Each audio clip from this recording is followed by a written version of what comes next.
You know those 3D glasses that are red on one side and blue on the other, and you get them in movie theaters? He cut them up so that the lenses were separate, and he stapled them together, and he taped it on top of his lens for his iPhone. And what that did, I'm not sure he understood how that was happening, what was going on, but he somehow knew to do that. I don't know how he knew to do that without knowing what he was doing, but he taped them on top of the lens. The red lets in infrared. The red and the blue together blocks out almost all visible light. And so the light that can get through is going to be the infrared stuff. There's not much ultraviolet light in the atmosphere, so it's really mostly infrared. And so what happens is the phone gears up its automatic gain control to try to get any light what at all. But there is no visible light that's coming in because of the red and the blue together. So what he ends up getting is mostly the ultraviolet, mostly the infrared. Mm-hmm. And he started taking videos with his iPhone with this makeshift thing of the Washington, D.C. area, and he started to get a whole bunch of UFOs. Interesting configurations, different shapes and everything. So the Washington, D.C. area was like filled with them, and these were things on demand, any 10-minute period that he would do it.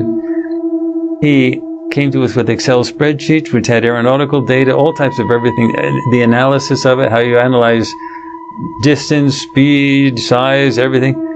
And then he came to us with recommendations for things he didn't even have.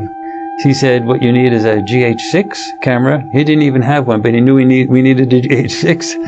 And he knew that we needed to send it to a specific company called lifepixel.com, to have it converted. Now, there are other places that do conversion.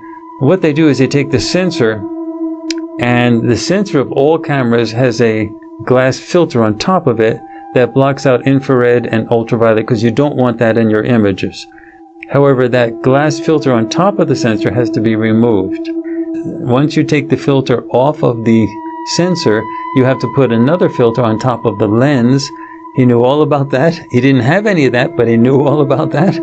And to tune into the bandwidth that you want in the electromagnetic spectrum to get the exact infrared spectrum part that you want.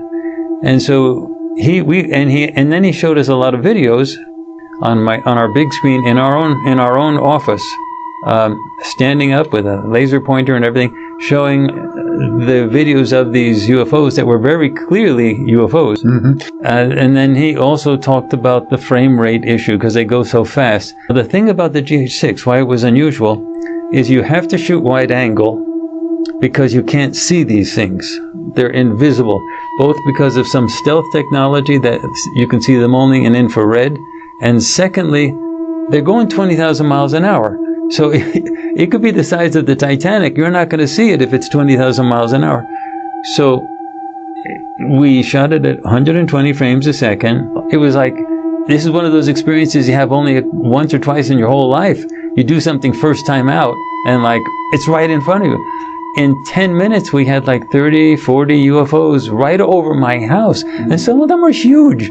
And they were swooping down like Star Wars jet, like Star Wars TIE fighters.